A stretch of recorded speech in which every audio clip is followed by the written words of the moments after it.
everybody, what's up? It is Christian here with PlaystationFollower, and today I'm here with a topic of conversation. It's a little controversial, but it needs to be addressed. The symbiotic nature of the games industry, and what PlayStation can learn from its opponents. Out of the way first, there is no console war, quote-unquote, that's being talked about here. It's stupid, it's dumb, it's like saying who would win in a fight, Batman or Superman.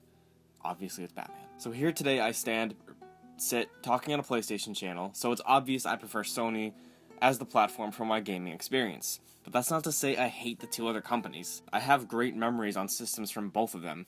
I grew up playing Halo and GTA with the neighborhood friends on an Xbox, but I was the PS2 house. I grew up and exist to this day being a huge Nintendo fanboy. That's not to say I can't see they're struggling. PlayStation is the clear and obvious winner of this console generation, looking strictly at sales, where the Xbox won last gen and the PS2 before it. But for as much success PlayStation has found this generation, there are a few issues that its fans encounter time and time again in areas that its two opponents, Xbox and Nintendo, exceed at. First off, let's talk about what Xbox does better. The 360 beat the PS3 100 times over when it comes to online play.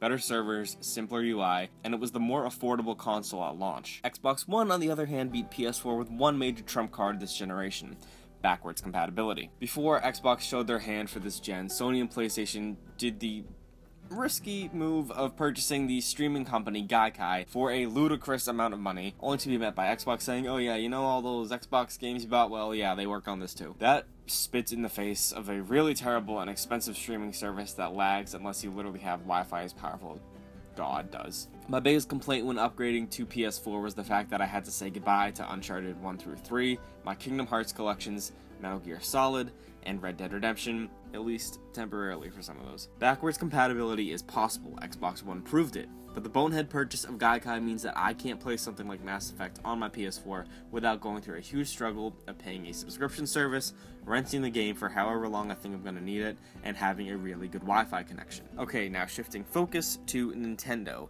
As much as people, usually people under the age of 15, like to shit all over Nintendo because they weren't around to experience them in their prime. Think about it. A 15-year-old in 2017 would have been born after the GameCube launched. That means their first Nintendo console they experienced was probably a Wii. That being said, Nintendo does make killer games that innovate, work upon release, and are iconic. Nintendo treats their IP like the gold it is.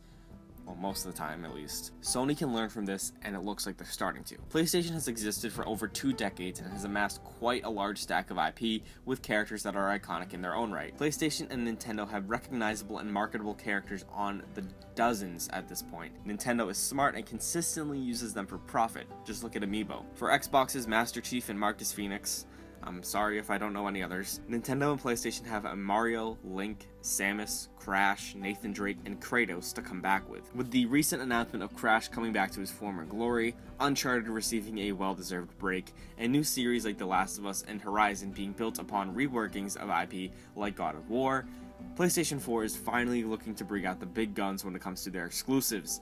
That is the reason I loved my PS3 so much. While PlayStation does have a lot to learn and improve on, they do a whole lot of stuff better than their opponents. They won for a reason, right? And like I said, having stronger sales isn't a bad thing. Having competition in any market is vital for it to thrive and innovate. We, the gamers, win when that happens. So that about wraps up my thoughts on the matter, and it's time for you to sound off below. Tell me I'm wrong. Go ahead, I'm sure you'll do it anyways. But if you like what I said and want to strike up a conversation, I'll be scanning through the comments and try to hit up people who want to talk about this. Be sure to like, share, and subscribe for more of our amazing PlayStation content. With that being said, greatness awaits, and I'll see you all in the next video.